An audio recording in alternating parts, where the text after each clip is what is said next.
Info. Frédéric, bonjour. Mais un peu déçu, j'ai l'impression, ce matin. C'est une revue de presse, mais de qui se moque-t-on, mon pauvre monsieur? Parce qu'il y a vraiment, ce matin, des gens qui se moquent du monde, pas seulement Monsanto, ça on le savait, Libération nous apprend que la firme américaine et le gouvernement mexicain sont en train, vous voyez ici à droite, de raser la forêt mexicaine pour mettre à la place du soja transgénique. Ça n'est qu'une des nombreuses pages consacrées à l'écologie ce matin, vous voyez les autres, qui nous rappellent que les inondations... Après l'huile déluge, hein. Oui, les inondations ou bien l'érosion de l'Inde à la côte basque sont de plus en plus catastrophiques. Vous voyez Libération, La Croix ou l'Humanité. Non, quand la presse dénonce les gens qui se moquent du monde, il y en a aussi chez nous en France.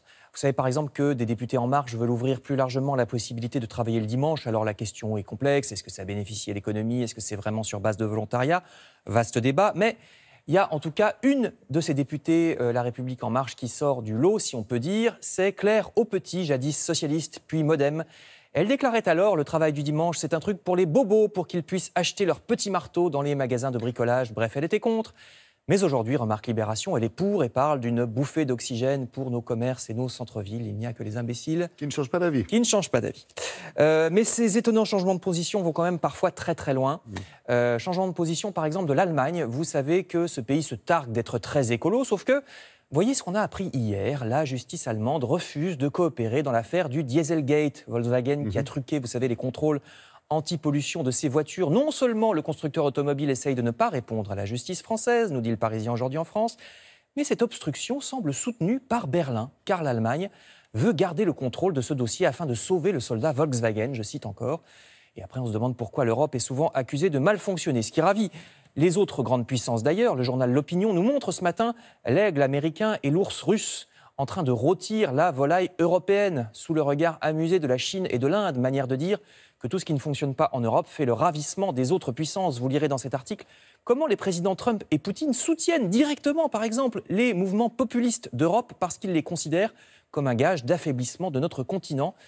Remarquez, comme on vient de le voir dans l'affaire Volkswagen, il n'a pas besoin des populistes pour que ça fonctionne mal en Europe. On peut aussi se poser la question quand on voit dans le Parisien que Total, grande entreprise européenne, vient de renoncer à un projet de plusieurs milliards d'euros en Iran, et ce, afin de se conformer au dernier revirement du président Trump, qui a décidé, vous savez, qu'il ne faut plus commercer avec l'Iran sous peine de sanctions. On n'a pas entendu beaucoup, ni l'Europe ni la France, essayer de défendre nos grandes entreprises dans ce dossier. Alors, apparemment, la Chine est ravie, en plus, à propos de l'Iran, parce qu'ils vont piquer le marché à Total. C'est ce qu'explique l'article. Sinon, vous lirez que dans les Échos qu'au deuxième trimestre de cette année, les diverses entreprises du monde ont versé près de 500 milliards de dollars de dividendes à leurs actionnaires, niveau jamais atteint dans l'histoire, à tel point que même le journal économique s'inquiète de ce qu'il appelle la route fragile des dividendes records. Il y a désormais de telles inégalités dans le monde que les peuples n'ont plus de quoi consommer, ce qui menace toute l'économie. Ça menace aussi les États d'ailleurs. Vous lirez dans Le Figaro que la France manque d'argent et donc elle veut supprimer des fonctionnaires d'État dans les régions et départements. Alors certes, il y a parfois des doublons entre les fonctionnaires d'État et ceux des régions et départements, mais attention justement à savoir quelle mission on supprime à l'heure où on se demande pourquoi, par exemple, les taudis brûlent à Aubervilliers, pourquoi, de manière générale, les fraudeurs fraudent, pourquoi on manque de contrôle sur ci ou ça. Eh bien, peut-être qu'il y a des fonctionnaires qu'il ne faut pas forcément supprimer. Dossier très sensible pour savoir quelles directions vont être remplacées par d'autres. Il faudra suivre ce dossier. Je pense qu'on en saura plus à la rentrée. Merci beaucoup.